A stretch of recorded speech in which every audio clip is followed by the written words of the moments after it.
আজকের গল্প মেয়েদের পরিচয়। মা, তুমি বাবাকে বলে দিও আমি এখন বিয়ে করতে পারবো না। আগে আমি নিজের পরিচয়ে পরিচিত হব, তারপর আমি বিয়ের পিঁড়িতে বসবো। প্রদীপ্তা, তুমি কি স্বপ্নের ঘরে আছো নাকি? সেজন্য সব উদ্ভট কথা বলছো। মেয়েদের কোনো নিজের বলে পরিচয় হয় না। বিয়ের আগে মেয়েরা যেমন বাবার পরিচয় বড় হয়, তেমনি বিয়ের পর মেয়েরা স্বামীর পরিচয়ে পরিচিতি পায়। মেয়ে মানুষ হয়েছ, তাই মেয়ে মানুষের মতোই তোমার ভাবনা থাকা উচিত। তোমার ছোট ভাই প্রাপ্যর পরিচিতি দরকার, যেন ওর পরিচয়ে ও স্ত্রীও পরিচিতি পায়। তোমার মাকে সবাই আমার স্ত্রী হিসেবেই চেনে, আর তুমি নিজের পরিচয় তৈরি করেই বা কী করবে? সেই তো পরের ঘরে গিয়ে তোমায় পরের ঘর সংসারে সামলাতে হবে। রান্না করা, হাঁড়ি পাতিল ধোয়া, কাপড় কাচা, বাড়িঘর পরিষ্কার করা, এসবই হচ্ছে মেয়েদের কাজ।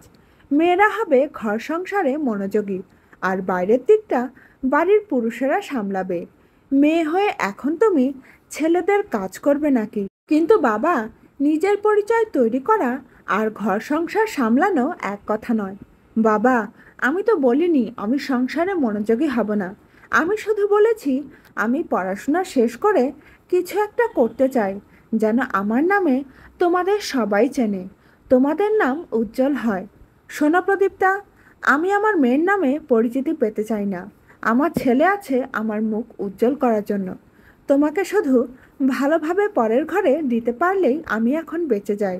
মেয়েরা হচ্ছে একটা সংসারের জন্য বোঝার মতো। যে পর্যন্ত এই বোঝা সংসার থেকে না নামে, সে পর্যন্ত মেয়ের বাবা রাতে ঠিকমতো ঘুমাতে পারে না। তোমাকে বিয়ে দেওয়ার পরেই আমি শান্তির ঘুম ঘুমাতে পারবো। আর কথা না বাড়িয়ে বিয়ের জন্য প্রস্তুতি নাও। আর কাল তোমায় পাত্রপক্ষ দেখতে আসবে। আর পাত্রের বাবাকে, সেটা তো তুমি জানোই। তুমি এমন বড় বাড়ির বউ হতে যাচ্ছ, যেখানে গিয়ে তোমার কোনো নিজের পরিচয় তৈরি করতে হবে না। সবাই তোমায় এক নামেই চিনবে, সেনবাড়ির বড় বউ। আর সেখানে তুমি নিজের পরিচয় তৈরি করলেও সেটা তোমার জন্য ঠুনকো হয়ে যাবে। কিন্তু বাবা, আমার পড়াশোনার কি হবে? সাইডে রাখো তোমার পড়াশোনা। মেয়েদের এত পড়াশোনা করে কি হবে? যে পর্যন্ত পড়াশোনা করেছো তাই অনেক হয়ে গিয়েছে।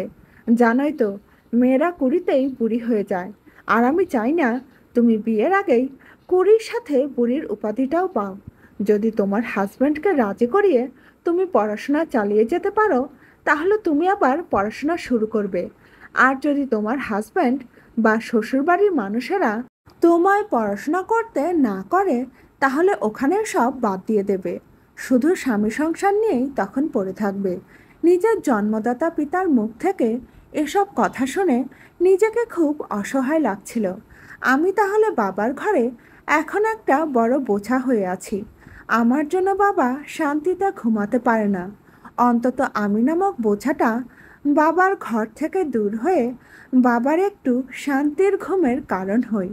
এছাড়া আমার আর কিছুই করার নেই, কারণ বাবা যা বলে তাই করে। আর বাবার কথার বাইরে কেউ কোনো কথা বা কোনো কাজ করতে পারে না।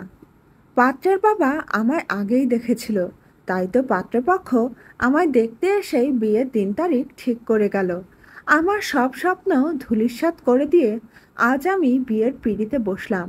শাশুড়ি মা আমায় 10 ভরির মোটা একটা হার গলায় পরিয়ে দিয়ে তাদের ঘরের বড় বউ হিসেবে বরণ করে নিল। এত বড় বাড়ির লাক্সারিয়াস সাজসজ্জা দেখে আমার কেমন যেন ভয় লাগলো। তবুও নিজেকে একটু ইজি রাখার চেষ্টা করলাম। রিসেপশনের দিন আমার বাবার বাড়ির লোকজনও আসলো।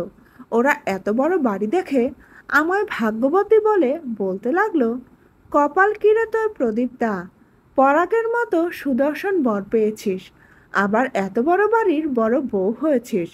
একটা মেয়ের জন্য আর কি লাগে?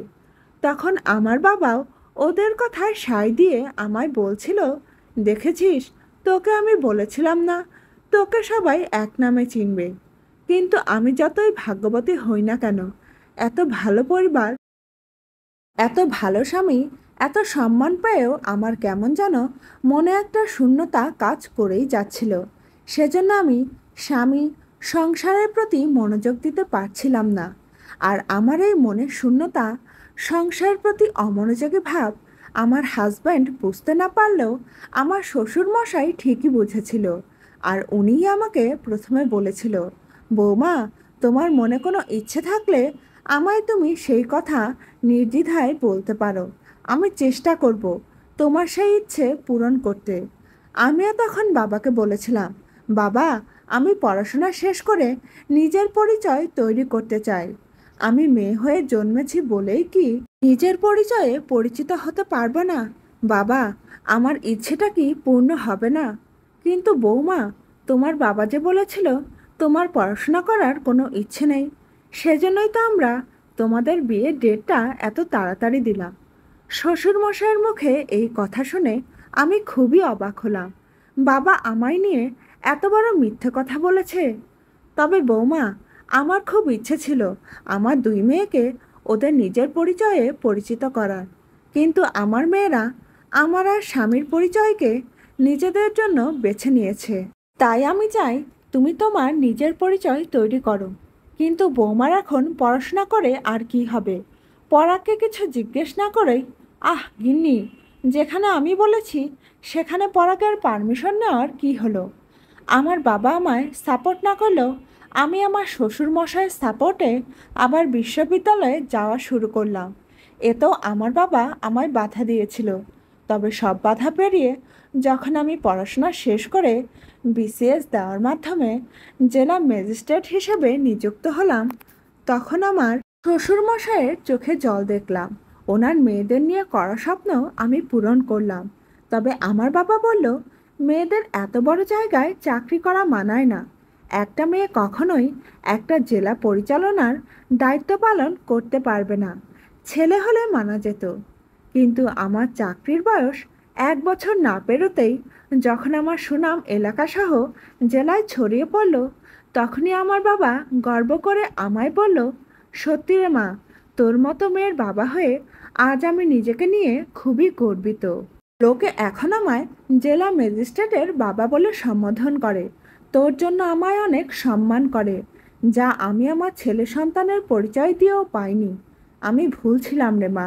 মেয়েরা শুধু ঘর সংসার না, বাইরের দিকটাও সমানভাবে সামলে নেওয়ার যোগ্যতা অর্জন করেছে। আজ আমি আমার বাবার বাড়ি আর শ্বশুর বাড়ির মধ্যবর্তী এলাকার একটা সাংস্কৃতিক অনুষ্ঠানে প্রধান অতিথি হিসেবে এসেছি। সাথে আমার দুই বাবাও এসেছে। এলাকার গণ্যমান্য ব্যক্তি হিসেবে আজ আমি আমার শ্বশুরমশাইয়ের হাত থেকে জেলার উন্নয়ন কাজের জন্য পুরস্কার হাতে নিলাম।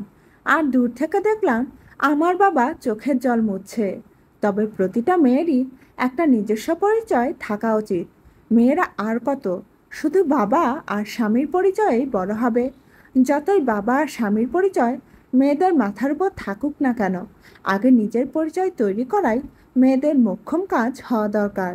তবে আমার পরিচয় তৈরি করার কারিগর ছিল আমার শ্বশুরমশাই, যার জন্য আজ আমি এই পরিচয়ে পরিচিত হতে পেরেছি। আজ আমি মেয়ে হয়েও আমার এই পরিচয়ের জন্যই আজ আমায় সবাই চেনে। বন্ধুরা, গল্পটা কেমন লাগলো কমেন্ট করে জানাতে ভুলবেন না কিন্তু। ভালো লাগলে লাইক, কমেন্ট এবং শেয়ার করবেন। ধন্যবাদ।